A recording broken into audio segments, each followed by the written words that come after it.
If you're single or starting to date again and you lean anxious in relationships, you've probably been told this: date someone secure. And that's a great tip.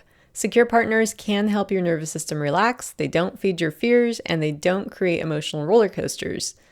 But here's the thing that we don't talk about enough. Not all secure partners feel the same. Some secure people lean slightly anxious, some lean slightly avoidant.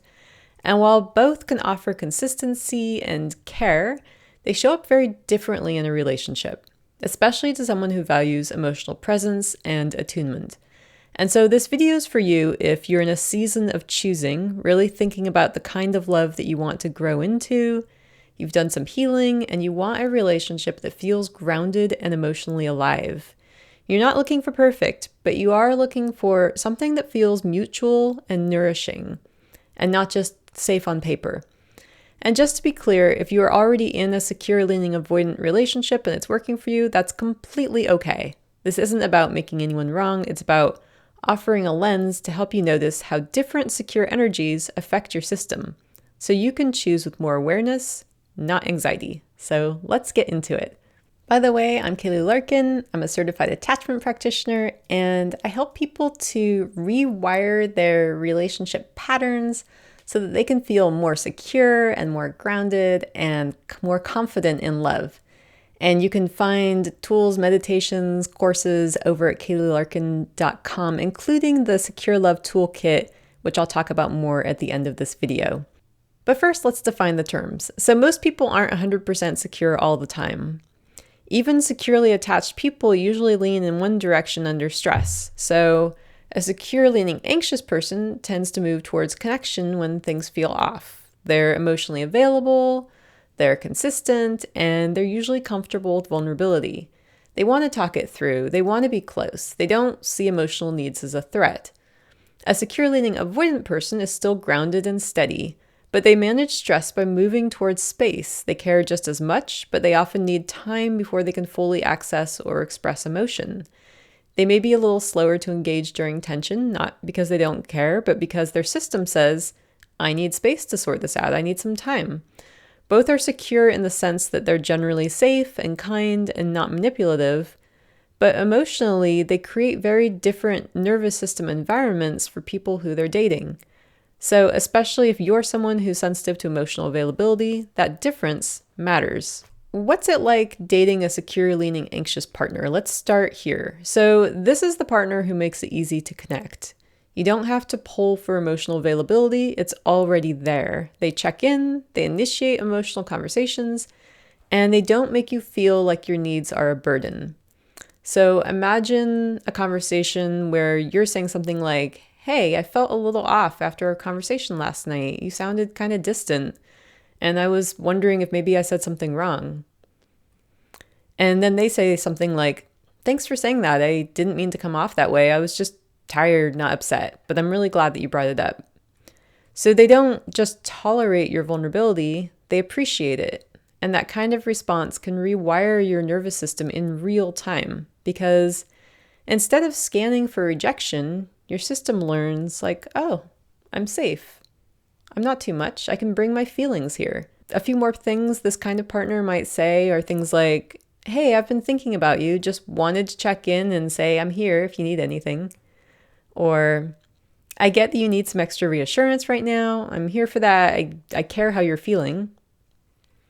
And it's not all about words. It's about the tone. It's about the eye contact. It's about the presence. And the impact of this on the nervous system is that you settle more quickly. You don't have to rehearse your needs before sharing them. And there's space to be soft and secure. And conflicts don't make people go into shutdown mode. Instead, there's movement towards resolution with warmth, not so much defensiveness. It's like finally taking a deep breath after holding it for years. You're not hyper-analyzing every moment. You're just in it and connected. And this is what I hear from people who have spent a long time dating people who are less compatible and then found a compatibility where there was a little bit more similarity in their attachment styles, but still secure. And that creates space for actual growth, not this kind of survival mode management. So now let's talk about dating a secure leaning avoidant partner. Let's talk about the other side. So a secure leaning avoidant partner is not cold. They're often thoughtful, they're reliable, they're respectful, they give you space. They're rarely dramatic, but emotionally they tend to be a little more internal. And if you're someone who craves verbal reassurance, affection, or emotional feedback, you might start to feel a little bit empty. So let's walk through a few examples. So say you say something like, "Oh, I didn't hear from you yesterday. I just felt a little disconnected." And they might say something like, "Yeah, I needed time to myself. I wasn't in the best headspace, and I figured I'd check in once I felt more clear." Or you say something like, "I've been needing a little more reassurance lately." And they say, "I get that. That's not how I usually operate, but I'll try." Or you say, "I felt like we didn't fully reconnect after that disagreement we had." And they say, "I thought we talked through it already." So it's not unkind, but it can kind of feel like you're doing a little more of the emotional work. And the impact on the nervous system is you start second guessing your needs. You wonder if you're asking for too much. And while technically you feel safe, you don't totally feel seen. And you begin to overfunction just to keep the connection warm. So it might feel like you're dating someone who's always 1 or 2 steps emotionally behind you. They're still coming back, but they're not quite meeting you. They're still caring, but they're not quite showing it in a way that lands. And over time, this can feel like loneliness dressed up as security. So again, it doesn't mean that person's wrong, but for anxious leaning nervous systems, this dynamic can quietly reinforce old patterns of self-abandonment, even in what looks to be a healthy relationship. So which one offers more ease? Let's come on back to you. What kind of relationship helps your body feel calm and connected? Not all secure relationships feel that way. A secure leaning anxious partner tends to offer emotional attunement and soothing presence and verbal reassurance that comes naturally, a sense of being met, not managed. Whereas a secure leaning avoidant partner may feel grounded and peaceful, but a little more emotionally contained, requiring a little more translation work, more adapting from you. And if you're someone who already spends a lot of energy trying to regulate your own emotions, doing that extra labor for someone else can eventually become exhausting. That doesn't mean avoidant leaning secure people are bad partners, not at all. But it might mean that you need something different to feel truly at ease.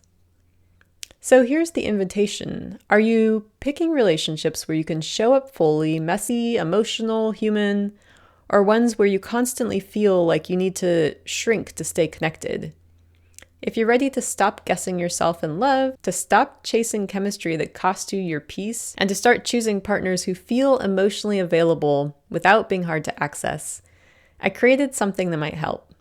It's called the Secure Love Toolkit, and it includes a secure partner checklist, tools to help you recognize compatibility and actually feel safe, and practices to help your nervous system stop confusing tension with attraction. And you can check that out in the description below. And before you go, I'd love to hear from you. Have you dated one or both of these types of secure partners, and which one felt better for you, for your system? Not just for your mind, but your actual experience, your embodied experience of safety and connection. So thanks so much for watching. And no matter where you are in your dating life, just know that you're allowed to want more than technically secure. You're allowed to want something that really feels good. So see you in the next one. This is Kaylilarkin wishing you a beautiful relational journey.